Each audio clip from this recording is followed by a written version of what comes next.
बच्चों, आज हम लोग कुछ सिंबल्स के बारे में जानेंगे जिसका यूज इलेक्ट्रिक सर्किट में किया जाता है। Symbols of some commonly used components in circuit diagram, मतलब सर्किट डायग्राम में यूज होने वाले कुछ कॉमनली कंपोनेंट्स हैं, उनका सिंबल क्या होता है, उस सिंबल के बारे में हम लोग जानेंगे, आज पढ़ेंगे। सबसे फर्स्ट है एन इलेक्ट्रिक सेल। ये सेल का ये सिंबल है। कहीं भी आप ऐसा देखेंगे सिंबल तो आप समझ जाएंगे कि एक सेल है। ये इसमें जो बड़ा लाइन है ये पॉजिटिव टर्मिनल को शो करता है और ये छोटा वाला लाइन निगेटिव टर्मिनल को शो करता है। समझिए कि इस बीच में एक सेल लगा हुआ है जिसका पॉजिटिव टर्मिनल ये है और निगेटिव टर्मिनल ये है। क्योंकि इसके पीछे वाले क्लास में, प्रीवियस क्लास में, हम सेल के बारे में बेहतर तरीके से बताए थे। सेकेंड है बैटरी। अब यहाँ ये हम लोग बैटरी का सिंबल देख रहे हैं। सामान्य भाषा में, बोलचाल की भाषा में हम लोग सेल और बैटरी को एक ही समझ लेते हैं, लेकिन दोनों में अंतर है। सिंबल से भी क्लियर हो जा रहा है।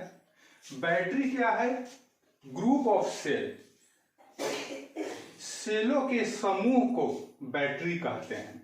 अर्थात बैटरी में एक से ज्यादा सेल होते हैं। जैसे अब यहाँ हम बैटरी का सिंबल बनाए हैं।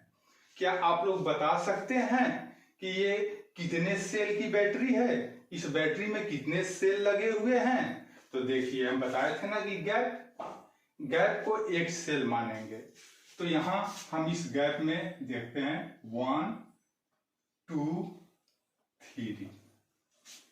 यहाँ कितने गैप हमें मिल रहे हैं? 1 2 3। इसका मतलब इस बैटरी में 3 सेल कनेक्ट हैं और ये तीनों सेल जो है ये सीरीज में कनेक्ट हैं। क्यों? क्योंकि एक का निगेटिव दूसरे के पॉजिटिव से कनेक्ट है, फिर दूसरे का निगेटिव तीसरे के पॉजिटिव से कनेक्ट है। तो इस प्रकार के कॉम्बिनेशन को हम लोग सीरीज कहेंगे, क्योंकि ये सीरीज में कनेक्ट है। और इस कॉम्बिनेशन को, मतलब इस सिंबॉलिक फॉर्म को हम लोग बैटरी कहेंगे। अब हम लोग आते हैं थर्ड, प्लग की। इसके बारे में भी हम बताए थे। स्विच को ही प्लग की के नाम से जाना जाता है। ज्यादातर व्यवहारिक रूप से स्विच का ही हम लोग प्रयोग करते हैं, लेकिन फिजिक्स की भाषा में इसे ही प्लग की के नाम से जाना जाता है। यहाँ ओपन और क्लोज लिखा हुआ है।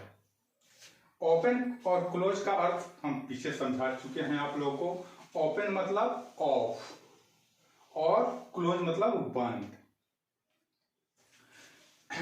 क्लोज मतलब ऑन, ओपन।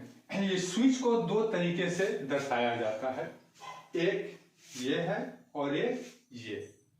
यहां देख रहे हैं कि ये दोनों ऑफ पोजीशन में है, स्विच दोनों ऑफ पोजीशन में है। जबकि नेक्स्ट है प्लग की और स्विच क्लोज, मतलब ऑन।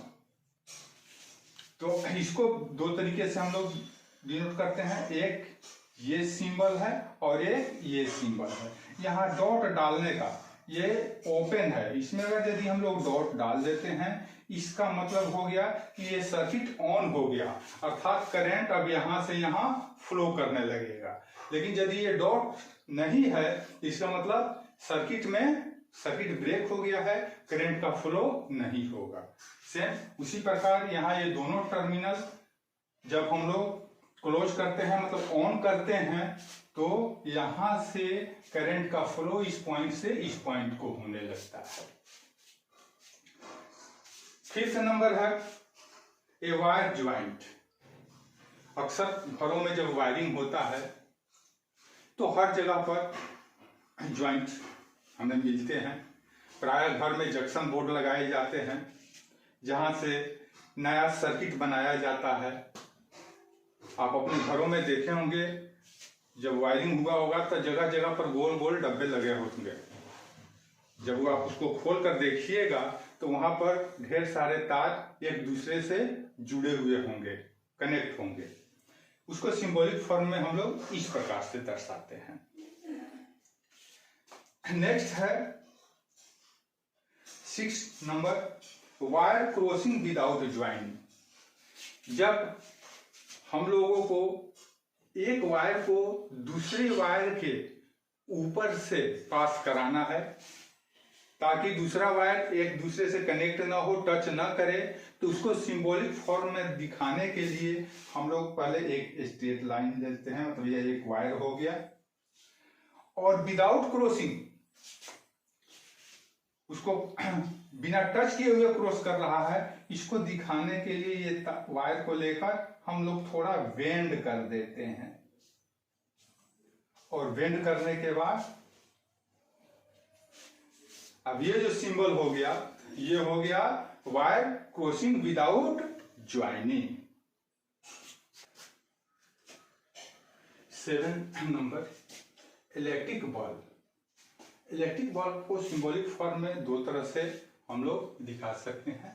एक ये हो गया और दूसरा ये। ऐसा सिंबल कहीं भी सर्किट में देखिएगा तो आप लोग समझ जाइएगा ये इलेक्ट्रिक बल्ब है। 8 नंबर है रेजिस्टेंस। रेजिस्टेंस का ये सिंबल हो गया। 9 नंबर, वेरिएबल रेजिस्टेंस, या इसी को रियोस्टेट के नाम से भी जाना जाता है। इसको दो तरीके से डिनोट किया जाता है, फर्स्ट इस कंडीशन में और सेकेंड इस। ये दोनों एक ही है, चाहे तो आप इस तरह से दर्शा सकते हैं या इस प्रकार से आप इसे दर्शा सकते हैं। इसके बाद आता है एमीटर। आप लोगों को याद होगा कि सर्किट में एमीटर का यूज इलेक्ट्रिक करंट को मापने के लिए किया जाता है। और एमीटर का ये सिंबल हो गया। एमीटर को ही एम्पियर मीटर के नाम से भी जाना जाता है। आजकल घरों में जो वायरिंग हो रहे हैं उसमें इन दोनों का यूज किया जा रहा है, ये मीटर का भी और वोल्ट मीटर का भी। करंट के मेजरमेंट के लिए ए मीटर का यूज किया जाता है। और ए मीटर को पहले भी हम बताए थे, फिर बताते रहे हैं, इसको सर्किट में सीरीज में कनेक्ट किया जाता है। नेक्स्ट 11 नंबर है ये वोल्ट मीटर। वोल्ट मीटर ये पोटेंशियल डिफरेंस को मेजरमेंट करता है। पोटेंशियल डिफरेंस का ही अदर नेम वोल्टेज होता है। कॉमनली वोल्टेज ही ज्यादा पॉपुलर है, अधिकतर लोग वोल्टेज के नाम से ही जानते हैं और बोलचाल की भाषा में हम लोग ज्यादातर वोल्टेज का ही प्रयोग करते हैं। वोल्टेज और पोटेंशियल डिफरेंस दोनों सेम है।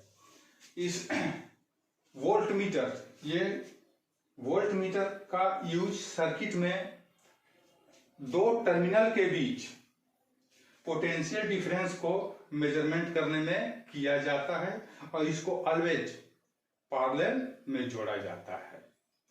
इस प्रकार आज हम लोग जो सर्किट में जो कंपोनेंट्स यूज किया जाता है उसके सिंबॉलिक फॉर्म के बारे में जाने, और हमें आशा है कि आप लोग ये सारे फॉर्म को समझ गए होंगे और सर्किट में कहीं भी इसको आप लोग देखेंगे इसको आसानी से पहचान जाएंगे।